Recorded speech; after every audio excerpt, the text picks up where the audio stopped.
Amen po. Hallelujah. Purihin ang Diyos sa umagang ito. Sa magpalang umaga po sa buhay po ng bawat isa. Higit sa lahat po sa ating Panginoon. At narito po ngayon ang Doropage Chimpong sa pangunguna po ng aming Pastor Casper Chen. Purihin ang Diyos sa umagang ito. Sige po, tayo na po ay magsisimula na sa gawain po ng ating Panginoon. Hallelujah. Purihin ang Diyos sa umagang ito.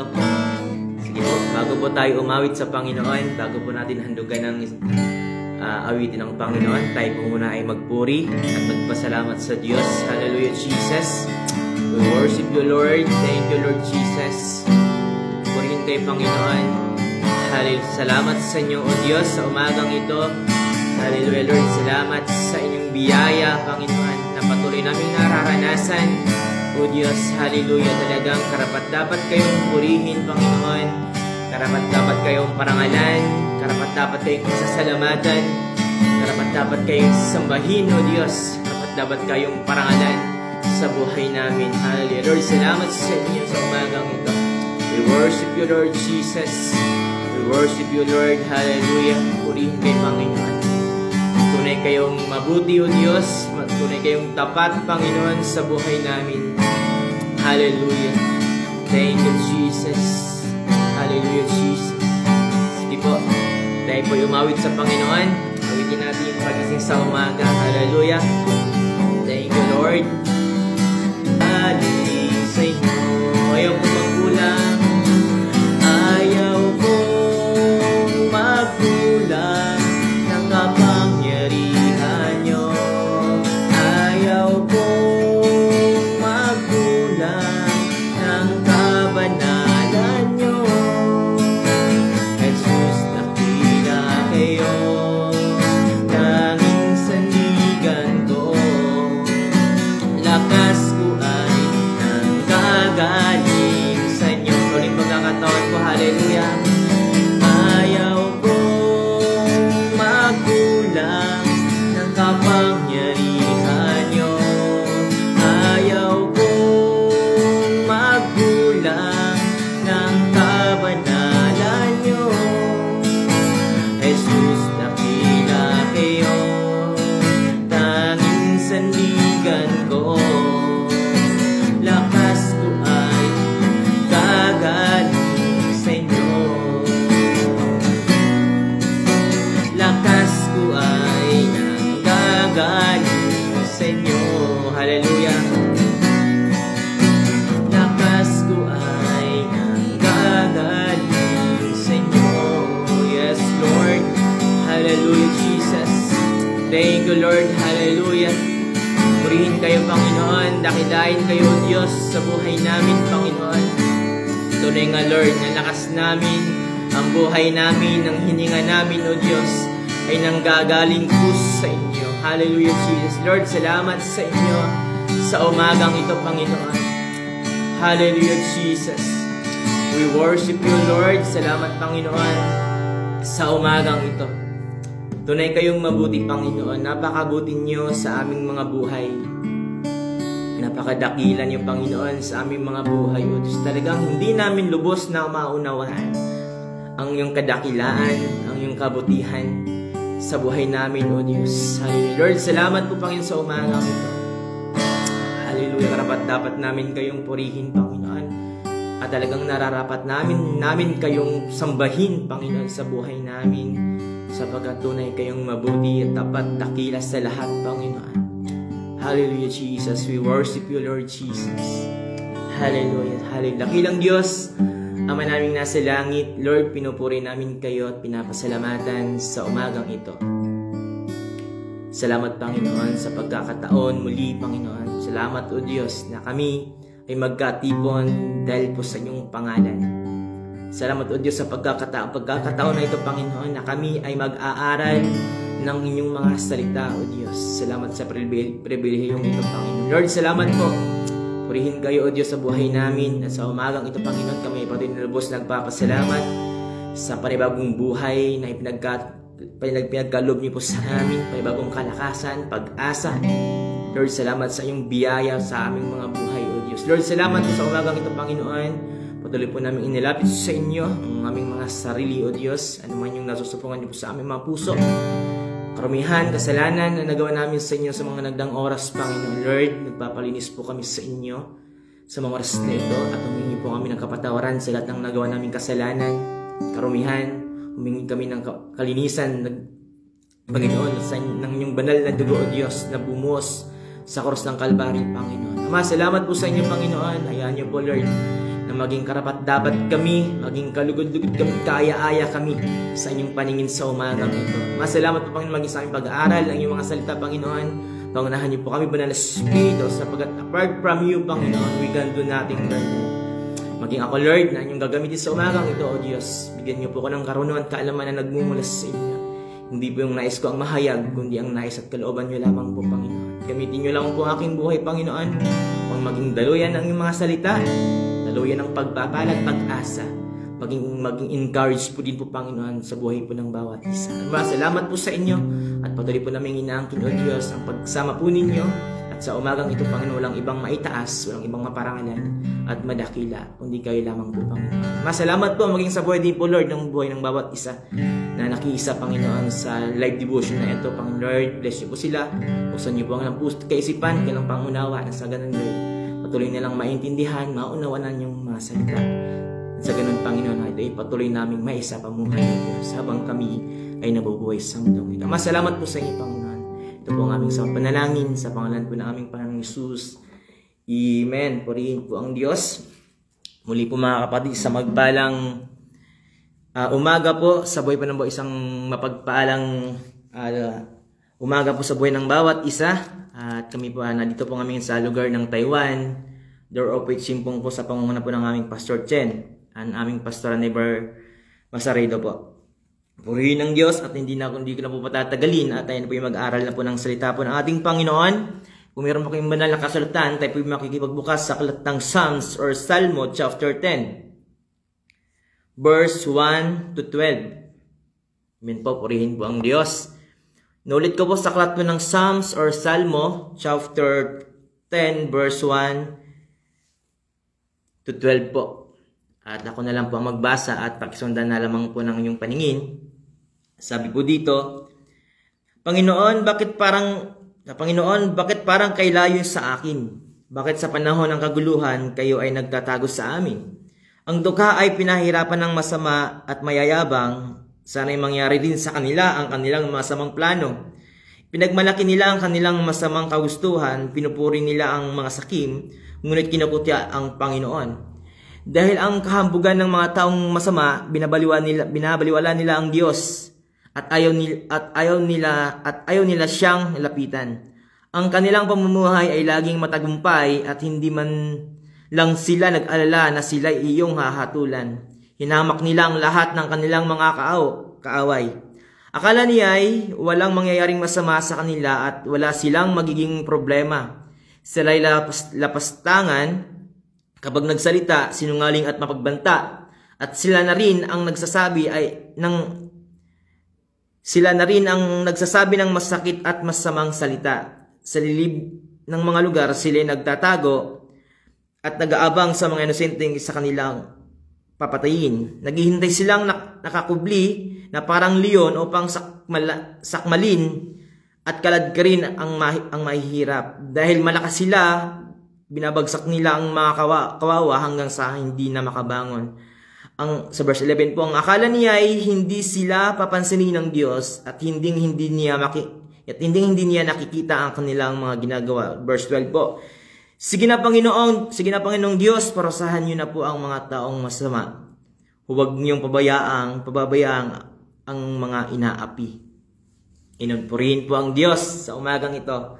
Napakaganda po ng mensahe ng ating Panginoon sa umagang ito dito sa aklat ng Psalms chapter 10. Kung napapansin dito natin mga kapatid, kumbaga sabi dito sa title, panalangin upang nananalangin siya sa Panginoon. Kasi meron siyang emosyon, meron siyang nararamdaman. Feeling niya, sabi nga doon sa verse 1, na Panginoon, bakit parang kailayo niyo sa amin? Sa akin. Bakit sa panahon ng kaguluhan kayo ay nagtatago sa amin? Parang ganon. Alam niyo minsan, ganun din ho na nararamdaman natin higit lalo yung hindi pa talagang masyadong malalim sa salita ng Diyos. At minsan pagka nagkaroon tayo ng sitwasyon, nagkaroon tayo ng problema, nagkaroon tayo ng matinding problema, kung meron tayong matinding nararamdaman, at parang feeling natin na, Lord, bakit parang hindi ko kayo nararamdaman sa panahong ito na hirap ako ngayon? Bakit parang ang gulo ng buhay ko, bakit parang nagtatago kayo sa amin? Na parang ganun, di ba? Dito kung napapansin natin, may gusto siyang, sinabi niya lahat sa Panginoon, Lord, bakit ganito? No? Bakit ganitong nangyayari? Bakit yung mga masama ay talagang kinukutya nila? Parang matagumpay pa ang kailang mga ginawa. Parang hindi nila iniisip na hahatulan sila ng Diyos. Parang hindi sila nag-alala sa mga bagay na pagdating ng araw ay hahatulan sila ng Panginoon.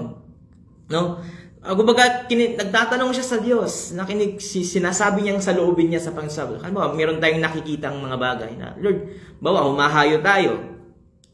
Kung ba, inuusig tayo, kung ba, sa mga ka-department natin, sa katrabaho natin, sa mga kaibigan natin, sa mga kamag-anak natin na pinagsasabihan tayo ng masasama, na, Lord, bakit parang ganito, no? Parang ang gusto pa natin gawin, no? Na, parang, Lord, parang gusto ko alisin mo nga yung taong yan, na parang may gusto pa natin kayong gawin. Pero alam niyo po dito sa tagpo nito mga kapatid, no? Kumbaga feeling lang natin, no? Nadala lang tayo sa ating nararamdaman.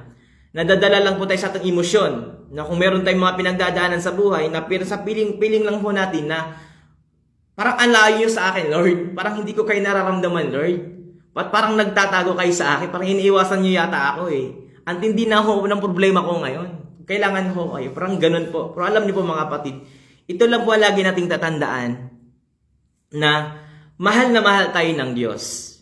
Kung tayo ay patuloy na nagtatapat sa Panginoon, kung tayo ay patuloy na naglilingkod sa Diyos, kung tayo ay patuloy na sumusunod sa kalooban ng Panginoon at dumakad sa salita ng Diyos, nangako po ang Panginoon sa atin. No, nangako po ang Panginoon sa atin. Kung tayo ay patuloy na lumakad sa katuwiran, lumakad sa kalooban ng Diyos, nangako po ang Panginoon sa atin na never tayong iiwan o pababayaan man ng Diyos. Amen po ba? Amen. Sapagkat nung tagpo na tumanggap tayo sa ating Panginoong Hesus, no? Nung tumanggap tayo sa Panginoon, nagkaroon tayo nung sumampalataya tayo sa Panginoon, nung tumanggap tayo sa ating bilang Panginoon, saring tagapagligtas. Sabi nga doon, binibigyan tayo ng karapatang maging anak ng Diyos. Isang napakagandang bagay po yun mga kapatid. No? Nung panahon na tumanggap tayo sa ating Panginoong Hesus, sumampalataya tayo sa ating Panginoong Hesus, tinanggap natin siya bilang Panginoon at saring tagapagligtas ng ating buhay, binibigyan tayo ng karapatang maging anak ng Diyos. At dahil tayo ay binibigyan karapatang maging anak ng Diyos, ano sabi ng Panginoon? Hindi tayo pababayaan ng Diyos dahil tayo ay mga anak na ng Diyos. No? Kaya minsan, feeling lang po natin na parang ang layo ng Diyos sa buhay natin. Parang sa tindi ng pinagdadaanan ko ngayon, sa tindi ng mga problema ko, bakit parang gano'n parang wali ko nararamdaman ang tulong ng Diyos sa aking buhay. Oh, isa lang po ang sagot doon mga kapatid, magpasiyasa tayo sa Panginoon. No? Siyasatin natin yung ating mga sarili, baka may nagawa tayong hindi maganda sa Diyos. Alam niyo ba, sabi dito, talagang napakabuti ng Panginoon. Sabi dito, Panginoon, gusto niya dito, sabi niya dito, Panginoon, bakit parang ang layo sa amin? No? So kung babanggit pa natin nababanggit pa din dito sa verse 11, kung napapasin natin dito mga kapatid, na akala nila, no? Kung baga sabi doon, ang akala nila hindi sila pinapansin ng Diyos at hindi niya nakikita ang kanilang mga ginagawa, no? Akala nila, no? Kung baga sa lahat ng mga unbelievers, higit lalo, mga hindi nakakilala sa Panginoon, masaya sila sa kanilang mga ginagawa, sa paggawa ng kasalanan, inosente sila doon, paggawa ng malaya silang gumawa, wala silang conviction na nagmumula sa Diyos na bawal yan, masama yan, hindi nakalulugod sa Panginoon, wala silang pakiramdam na gano'n. No? Kumbaga, akala nila hindi sila nakikita ng Diyos sa kanilang mga ginagawa, pero alam niyo po, sabi sa aklat ng Kawikaan, chapter 15, verse 3, sabi doon mga kapatid, yun ba, akala lang natin na hindi tayo nakikita ng Diyos, akala lang natin na hindi nakikita ng Diyos ang lahat ng ating mga ginagawa. No? Yun lang po ang akala natin. Pero alam nyo po mga kapatid, lahat ng bagay ay nakikita ng Panginoon. No? Sa aklat ng lahat ng lugar nakikita ng Diyos. No? Sa aklat ng Sa aklat ng Kawikaan, chapter 15, verse 3. Sabi dito, nakikita ng Panginoon ang lahat ng lugar, minamasdan niya ang ginagawa ng masama at ang mga matuwid. No, sabi doon sa aklat ng Kawikaan, chapter 15, verse 3, nakikita ng Panginoon ang lahat ng lugar, minamasdan niya ang ginagawa ng masasama at ng matuwid. Amen. Purihin ng Diyos. Sabi doon, lahat ng lugar, lahat ng dako ay nakikita ng Diyos. Lahat ng ginagawa mo, walang lihim na hindi nakikita ng Panginoon. Sabi nga doon, sa lahat ng lugar ay alam nakikita ng Diyos. Iba? Pansinin nga ho natin, nasa langit ang Panginoon. Nasa baba tayo, yun pa ba ay di nakikita ng Diyos? No? Kung napapansin natin, sabi pa po doon, na minamasdan pala ng Diyos. Sabi na minamasdan niya ang mga ginagawa ng masasama. Ibig sabihin mga kapatid, nakikita ng Diyos ang lahat ng ginagawa mo. Kung gumagawa ka ba ng masama o gumagawa ka ng mabuti. No, sabi doon, minamasdan ng Diyos ang ginagawa ng mga masasama at ng mga matutuwid. Amen. Napakapalad natin doon. Napakaganda po ng salita ng Diyos. Napakagandang balita po yun na minamasdan din pala tayo ng Panginoon maging ngayon sa pag-aaral natin ng devotion. Lahat na dumalo ngayon sa devotion, lahat na naglaan ng panahon, ng oras sa Panginoon, gumising ng madaling araw, gumising ng umaga para mag-devotion. Ayun, na minamasdan tayo ng Panginoon sa mga oras nito, mga kapatid. No? Isang malaking bagay pa na minamasdan din ng Panginoon, itong mga anak ko na ito ay talagang nakapagbigay lugod sa akin, nakapagbigay saya sa akin, no? Nakapagbigay tuwa sa akin na talagang naglaan ng panahon sa akin, no? Amen. Sabi doon, minamasdan din ng Panginoon yung mga masasama, ano? Habang ang lahat ng kanilang ginagawa ay pinagmamasdan ng Panginoon. Amen. Yun po yung nakakalungkot, no? Minamasdan ka ng Panginoon, gumagawa ka ng hindi mabuti, gumagawa ka sa kasalanan. Yari tayo sa Panginoon, no? Kaya pansinin natin dito mga kapatid sa aklat ng Kawikaan chapter 15 verse 3, nakita ng Panginoon ang lahat ng lugar, minamasdan niya ang ginagawa ng masama at ng mga matutuwid. Purihin ng Diyos, napakaganda po ano. Talagang napakabuti ng Panginoon. Alam niyo mga kapatid, sa bawat pagpapagal natin sa Diyos, sa bawat paglalaan natin ng lakas sa Panginoon, sa bawat paglalaan natin ng oras sa Diyos, kahit pagod tayo, busy man tayo, naglalaan tayo ng panahon sa Panginoon, isang malaking bagay po yun mga kapatid. Hallelujah! Sabi doon, minamasdan tayo ng Panginoon. Natutuwa ang Diyos sa mga ginagawa natin pagdating sa Panginoon. No?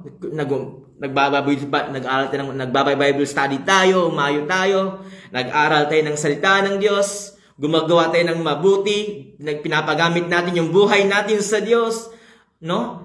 Talagang pinagamit natin yung talento natin para sa Panginoon at talagang nakakapagbigay lugod sa Diyos. Na huwag nating isipin na hindi tayo nakikita ng Panginoon, no? Huwag din nating isipin na alam kayo ng Diyos ang ginagawa ko, no? Mga kapatid, alam po ng Diyos yan. Lahat ng bagay, lahat ng ginagawa mo, lahat ng laman ng puso mo, ay alam po ng Diyos yan. Hindi natin madadaya ang Panginoon, no? Purihin ng Diyos. Alam niyo po sa aklat, balikan po natin doon sa ating sa aklat ng Psalms, no? May limit lang po kasi time natin. Ayun. Sa aklat na mabilis lang po tayo. Sa aklat po ng sabi pa po dito, gusto niyang utusan ng Panginoon. Na Panginoon, sige po, parusahan niyo na po sila. Sabi sa aklat sa verse 12, sige na Panginoon Diyos, parusahan niyo na po ang mga taong masasama. No? Sabi na, huwag niyong babayaan ang mga inaapi. Hallelujah. Purihin ng Diyos. Ito mga kapatid, napakaganda na ito. Minsan, ganon. Wag naman umabot pa sa atin na ganito mga Kristiyano na pag may kagalit tayo, pag may kaaway tayo, na wag na umabot sa tagpo na ipag-pray natin silang, Lord, alisin niyo po yung taong yan. Parusahan niyo na po yung taong yan dahil masamang tao po yan. Mali po yun mga kapatid. Alam niyo po isang bagay na pinapaunawa sa akin ng Panginoon. Na pagka ganon, na alam niyo po, nung ang panahon ay napako sa krus, nung ipako sa krus, dinuraan siya, binugbog siya, nilatigo siya, nilagyan siya ng koronang tinik, sinaksak siya. Na kung papasinin natin mga kapatid din sa huling sa last part ng kanyang buhay habang nakapako sa krus, Kung pwede palang gano'n na, Lord, sa lahat po ng dumura sa akin, Panginoon, alisin niyo po yung mga laway nila. No? Kung ganun pala yun, na Panginoon, sa lahat po ng dumura sa akin, isara niyo po yung bibig. Sa lahat po ng sumaksak sa akin, Panginoon, putulin niyo po yung mga paa, ay yung kamay. Sa lahat po ng bumugbog sa akin, sa lahat ng bumato sa akin, Panginoon, putulin po yung mga daliri, Panginoon. Hindi po yung pinalangin ng ating Panginoong Hesus. Ang sabi niya dun sa last part ng kanyang buhay, Panginoon, patawarin niyo po sila sapagkat hindi nila alam ang kanilang mga ginagawa. So, napakabuti, hallelujah, napakabuti ng Panginoon. Ganun pala yung mga kapatid, no? Hindi pala ganun, na hindi yung, kung pwede pala sana ganun, na Lord, parusahan niyo po sila, sinaktan nila po ako, binugbog po, binato nila ako, Panginoon. Hindi po yun yung sinabi ng ating Panginoong Hesus. Hanggang siya ay mamatay, bumuhos ang kanyang dugo sa krus. No? Bumuhos ang kanyang dugo sa krus. Namatay ang ating Panginoon Hesus dahil sa pagmamahal sa atin. Dahil sa pag-ibig sa atin. Para maligtas tayo, mga kapatid. Para bigyan tayo ng pag-asa, bigyan tayo ng pagkakataon ng Panginoon, bigyan ng magandang direksyon yung buhay natin. Kaya sabi ng Panginoon dun sa lahat ng gumawa sa kanya ng masasama, sabi niya, Panginoon, patawarin niyo po sila sapagkat hindi nila na alam ang kanilang mga ginagawa. You know? Kaya dito mga kapatid, kung papasinin natin kung gano'n ang katangian ng Diyos, na pagka nagkasala ka, kung gano'n attitude ng Panginoon, kung nagkasala ka sa sarap ng Diyos, o nagkasala ka sa akin, papatayin na kita. Nagkasala ka sa akin, hindi. No? Wala, siguro mga kapatid, no? Minsan, gano'n naalala ko itong katrabaho ko na, sabi niya, dahil sa masama ng sabi niya, sana, na yan, kunin na ni Lord yan. May gano'n, di ba? May mga gano'n tagpo na, sana kunin na ni Lord yan. Kasi, no? Lalo sa mga panonoting news, may nang-rape, may namamaril, namamatay tao, nagnanakaw, grabe yung matinding ginagawa, no? Bakit bisan napapatanong, mapapaisip, bakit pa kayo pang kunin ni Lord yung taong yan? Masamang tao yan. Pero mga kapatid, ito tatandaan natin. Tatandaan, malapit na po tayo magtatapos. Ayun. Tandaan po natin mga kapatid, kung yun ang katangian ng Diyos, kung yun ang attitude ng Panginoon, na kapag nagkasala tayo sa Kanya, pagka yung mga masamang tao ay pinapatay na agad ng Diyos, kung kinukuha na agad ng Diyos, pinaparusahan na agad ng Diyos, naku mga kapatid, lahat tayo, wala na ngayon dito sa mundo. Diba lahat tayo ay nagkasala sa harapan ng Panginoon. So walang matuwid kahit isa, sabi sa Roma. Walang nakaabot sa kapamantayan ng Diyos. Walang nakaabot sa kaluwalhatian ng Panginoon. Ang lahat ay nagkasala sa harapan ng Diyos. Kung ganun ang katangian ng Diyos, kung ikaw ay nagkasala sa harapan ng Diyos, papatay na, kukunin na kita, parurusahan na kita. No? Dahil sa biyaya ng Panginoon, sa biyaya ng Diyos. Bakit patay nabubuhay sa mundong ito? Sa biyaya ng Panginoon. No, bakit may lakas pa ho tayo? Bakit nakapagtrabaho pa po tayo? Dahil po sa biyaya ng Diyos. Dahil sa pag-ibig sa atin ng Diyos. No? Dahil sa pag-ibig sa atin ng Panginoon. Na patuloy tayong binibigyan ng chance ng Lord. Pero tayong binibigyan ng pagkakataon ng Panginoon na lumapit sa Diyos. Magsisi sa lahat ng kasalanan. Tanggapin ang Panginoong Hesukristo bilang Panginoon at sariling tagapagligtas ng ating buhay. Hallelujah, purihin ang Panginoon mga kapatid sa umagang ito. Napakabuti ng Diyos sa buhay natin, no?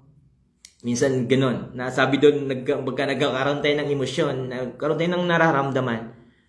Lord, parang anlahin niyo po sa akin, Panginoon, parusahan niyo na po yung mga nagkasala, yung mga masamang tao. Mga kapatid, no? Lagi nating iisipin na mismo sa ating Panginoong Yesus ay sabi niya sa kanyang sinabi ng Dallas part na kanyang buhay, Panginoon, patawarin niyo po sila. Sapagkat hindi po nila nalalaman o hindi po nila alam ang kanilang mga ginagawa. Kaya purihin ang Panginoon mga kapatid. No? Salamat sa Diyos sa umagang ito. No? Salamat sa Diyos.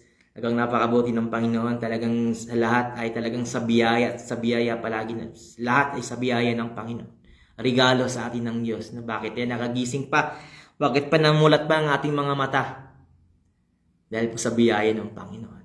na patuloy tayong binibigyan ng pagkakataon ng Diyos na lumalim pa sa Panginoon, lumago sa Diyos, maglingkod sa Panginoon, ipagamit yung buhay natin sa Diyos.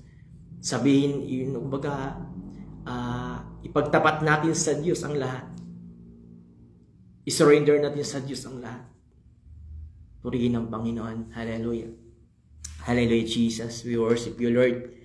Talagang napakabuti yung Panginoon sa aming buhay. Sige po mga kapatid, salamat sa Diyos sa umagang ito. At purihin ang Panginoon hanggang alas 6 lang po tayo. Talagang napakabuti ng Diyos sa mga lahat po na mga nanonood at nakiisa sa live devotion na ito ay talagang patuloy tayong maglingkod sa Diyos. At ito lang po yung hindi po kalugihan na maglingkod tayo sa Panginoon. No, sa bawat paglilingkod sa Panginoon, hindi po ito nawawalan ng kabuluhan. Talagang lalo sa panahon natin ngayon mga kapatid, no, lalo sa panahon natin ngayon. At talagang kailangan natin ang Diyos sa buhay natin, no. Hallelujah. Purihin ang Diyos mga kapatid, ano? Sige po. Tayo po ay dadako na sa pananalangin. Hallelujah. Thank you, Jesus. We worship you, Lord. Hallelujah. Lord, napakabuti niyo, Panginoon, sa buhay namin. Thank you, Jesus. Salamat, Lord, sa inyong mga salita na patuloy niyo pong pinapaunawa sa amin. Patuloy niyo pong pinapaalala sa amin, Panginoon, na kung paano, O Diyos, isa pamuhay, Panginoon, ang iyong mga salita. Masalamat, Lord, tunay nga, Panginoon, na tunay, Panginoon, na hindi niyo kami iiwan o pababayaan man sa lahat ng mga sitwasyon na mayroon kami. Tunay, Lord, na andyan kayo palagi para sa amin. Ang nais niyo lang sa amin, Panginoon, ay magtiwala sa inyo, lumapit sa inyo, ipagkatiwala sa inyo ang lahat ng bagay. Kaya masalamat po sa inyo, Panginoon, tunay nga, Lord, na napakabuti niyo, Panginoon, sa buhay namin. I-bless niyo po, Lord, ang inyong mga salita sa umagang ito. Hindi lang po ito basta narinig namin, Lord. Hindi patuloy namin maisa pamuhay, Panginoon, ang inyong mga salita. Masalamat po, Panginoon, maging sa lahat, Lord, na nakiisa, Panginoon, sa devotion na ito, sa lahat po, Panginoon, na makinig, Panginoon, ng yung mensahe sa umagang ito. Ito yung isang pagpalain, Panginoon, sa lahat ng aspeto ng kanilang buhay. Hindi ko naman po sila kilala, hindi ko po alam ang kanilang mga nararamdaman, hindi ko alam ang kanilang mga kalagayan, ang kanilang mga sitwasyon, ang kanilang mga dala-dala, Panginoon. Lord, kayo, sabi nga po sa inyong mga salita, nakikita niyo po ang lahat, pinagmasdan niyo po kami, Panginoon. Ang lahat ng bagay ay alam po ninyo. Ang lahat ng sitwasyon na meron kami ay alam po ninyo. Dalangin namin, Lord, na kayo nga po patuloy na mag-provide, magbigay, Panginoon, maging kung kami man ay nanghihina spiritually, Lord, bigyan niyo kami ng kalakasan na nagmumulas sa inyo. Nang higit pa po sa aming inaasahan, Panginoon. Ano man yung mga pinagdadaanan namin, Lord, kung meron man sa mga kapatid ko ngayon, may nararamdaman, Panginoon, may sakit karamdaman, Lord, we declare complete healing, Panginoon, in mighty name of Jesus. In mighty name of Jesus. Masalamat po sa inyo, Panginoon, sa umagang ito. Sa lahat po, Panginoon, ang nangangailangan, ano man yung mga pinagdadaanan nila, kayo nga po, Panginoon, patuloy mag-provide sa lahat ng pangangailangan po nila. Masalamat po, Panginoon. Purihin kayo, Diyos, maging sa araw na ito, Panginoon, patuloy po namin tinataas sa inyo ito. Pinagkatiwala sa araw na linggo na ito, Panginoon. Samahan po ninyo, Panginoon, ang mga anak po ninyo. Hallelujah. Lord, salamat po, Panginoon. Pinupuri po namin kayo, Ama, tinadakila. Ito po ang aming sa panalangin sa pangalan po ng aming Panginoong Hesus. Amen. Amen. Purihin po ang Diyos. God bless po, mga kapatid. Purihin po ang Panginoon. Happy Sunday po. Blessed Sunday po sa buhay po ng bawat isa. Purihin po ang Panginoon.